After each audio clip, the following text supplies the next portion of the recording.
প্রিয় লার্নার্স, আজকে আমি আপনাদেরকে একটি WooCommerce হোক বা ওয়ার্ডপ্রেস ওয়েবসাইটের একটি হিডেন ট্রিক্স দেখাবো, যেটা খুবই অত্যন্ত পাওয়ারফুল এবং খুবই ইন্টারেস্টিং।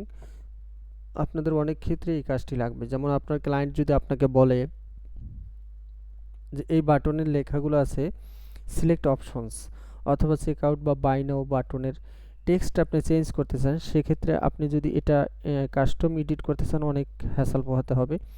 তো আমি আজকে একটি আপনাদেরকে অত্যন্ত সুন্দর সিস্টেম দেখাবো। দেখুন, আমার এখানে লেখা আছে সিলেক্ট অপশন, আমি এটাকে চেঞ্জ করব। এজন্য আমি চলে যাব আমার ড্যাশবোর্ড থেকে আমি চলে যাব প্লাগইনসে গিয়ে আমি এখানে অ্যাড নিউতে ক্লিক করব। অ্যাড নিউতে আসার পরে আমি এখানে একটি প্লাগইনের নেম দিব, যেটার নেম হচ্ছে রিয়াল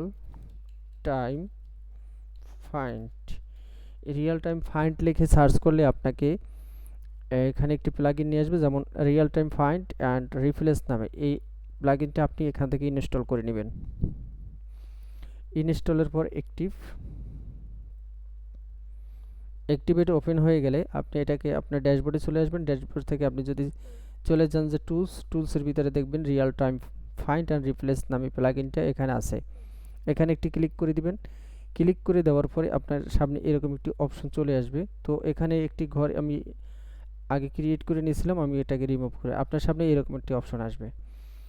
আসার পরে এখান থেকে আপনি যা করবেন তা হলো আপনি যেই অপশনটা চেঞ্জ করতে চান, যেমন আমি এই সিলেক্ট অপশনে বাটনের যতগুলো বাটন আছে সিলেক্ট অপশন লেখা সবগুলো বাটনের আমি লেখা একই সাথে চেঞ্জ করে দিতে পারবো সরাসরি ডাটাবেস থেকে। তো আপনি এখান থেকে এই লেখাটুকু সিলেক্ট করে নেবেন।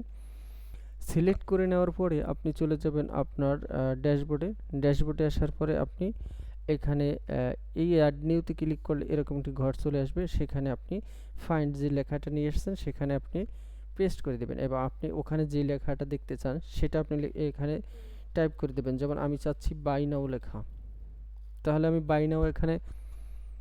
বাই নাও লেখাটাকে এখানে আমি পেস্ট করে দিলাম, টাইপ করে দিলাম। এরপর আপনি কি করবেন, একটু স্ক্রল করে নিচে এসে এটাকে সেভ করে দেবেন, যেখানে আপনি আপডেট সেটিংয়ে ক্লিক করে দিবেন। তাহলে আপনার এখানে আপডেট হয়ে গেল। এরপর আপনি যদি আপনার সব পেজে যাওয়ার পর আপনি এটা একটু ক্যাশ ক্লিয়ার করে নেবেন, না হয় আপনার এটা চেঞ্জ নাও আসতে পারে। ক্যাশ ক্লিয়ার করে নেওয়ার সাথে সাথে দেখবেন আপনার সিলেক্ট অপশনের পরিবর্তে যতগুলো সিলেক্ট অপশন বাটন ছিল সবগুলো বাই নাও হয়ে গেছে। এখানে যে অনেকগুলো পেজেস, আপনি যদি অন্য একটা পেজে যান তাও দেখতে পাবেন বাই নাও হয়ে গেছে সিলেক্ট অপশনগুলো। এরপর আপনার যদি ক্লায়েন্ট বলে থাকে যে এখানে অন্য কোনো টেক্সট, যেমন কোনো টাইটেল পরিবর্তন করতে চান, অথবা সব লেখাটাকে আপনি চেঞ্জ করতে চান, সেক্ষেত্রে আপনি তাও করতে পারেন। যেমন অ্যাড টু কার্ট, এই লেখাটাকে যদি আপনি চেঞ্জ করতে চান সেক্ষেত্রে আপনি এটুকু সিলেক্ট করবেন। সিলেক্ট করার পরে আপনি এখান থেকে আরেকটি অ্যাডে ক্লিক করে আরেকটি অপশন নিয়ে নেবেন। এরপর ফাইন্ডের ভিতর আপনি টেক্সটটা রাখবেন। এখানে আপনি অ্যাড টু কার্ডের পরিবর্তে কী দিতে চান, শুধু কার্ড দিতে চান, তাহলে আপনি এখানে কার্ড টাইপ করুন এবং আপডেট সেটিংয়ে ক্লিক করুন। এরপর আপনি যদি আপনার প্রোডাক্ট পেজে গিয়ে এটাকে ক্যাশ ক্লিয়ার করে দেন, ক্যাশ ক্লিয়ার করে দিলে দেখবেন অ্যাড টু কার্ডের পরিবর্তে আপনার চলে আসবে শুধু কার্ড। দেখুন, শুধু কার্ড চলে আসছে। তাহলে এভাবে আপনারা যে কোনো লেখাকে আপনি পরিবর্তন করে নিতে পারেন। এই রিড মোর বাটনকে চেঞ্জ করে দিতে পারেন। যেমন আমি যদি সব বাটনটাকে চেঞ্জ করে দিতে চাই, সেক্ষেত্রে এখানে আমি আরেকটি অ্যাড করব এবং ফাইন্ডের ঘরে আমি শপ কথাটা লিখে দিব। এরপর এখানে আমি শপের পরিবর্তে দিতে পারি স্টোর। আমি একটা স্টোর লেখা দিলাম, এটাকে আপডেট সেটিং করে দিলে আমি এখান থেকে আপডেট সেটিংটা করে দিচ্ছি। এরপর পেজে গিয়ে আমি এটাকে একটু ক্যাশ ক্লিয়ার করে নিচ্ছি, তাহলে আমার শপের পরিবর্তে এখানে স্টোর চলে আসবে। দেখুন, শপ এতক্ষণ ছিল শপ, এখন চলে আসছে স্টোর। তো এভাবে আপনি পরিবর্তন করে নিতে পারেন।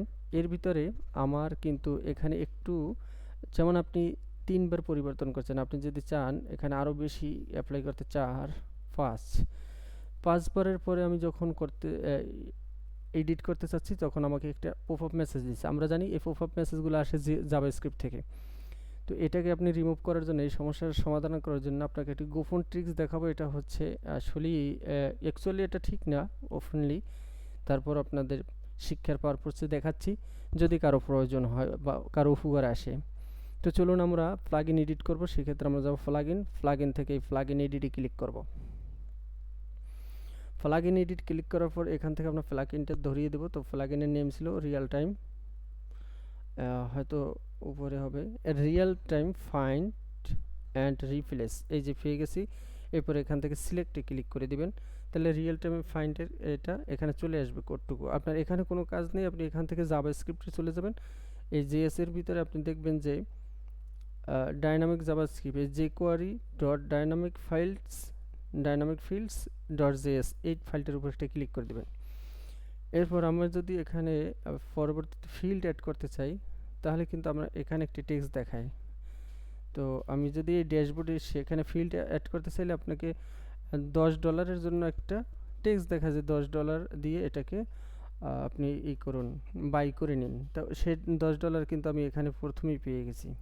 দেখুন $10 এই লেখাটা চলে আসে। তো এখানে শুধু একটি আইডি আছে 5, এই 5-এর বেশি যাবে না। তো এখানে আমি করে দিলাম মনে করুন 999।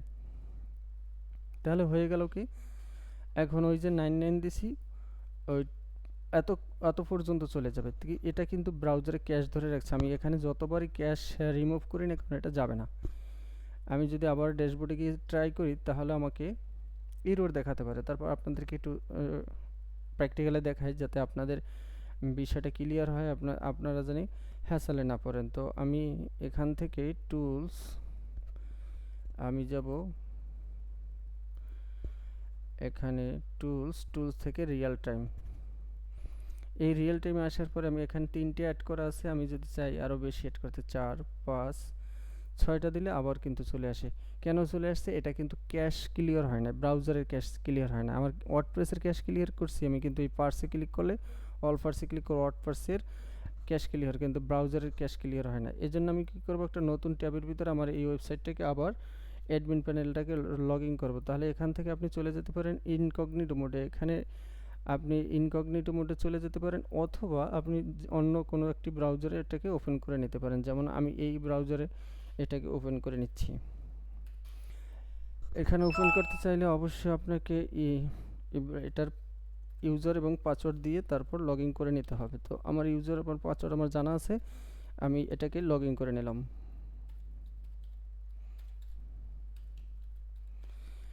আমি এখানে এটাকে লগ ইন করে নিলাম।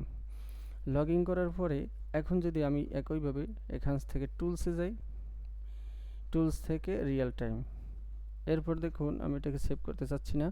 আমার এখানে 3টি সেভ করা আছে বা চেঞ্জ করা আছে।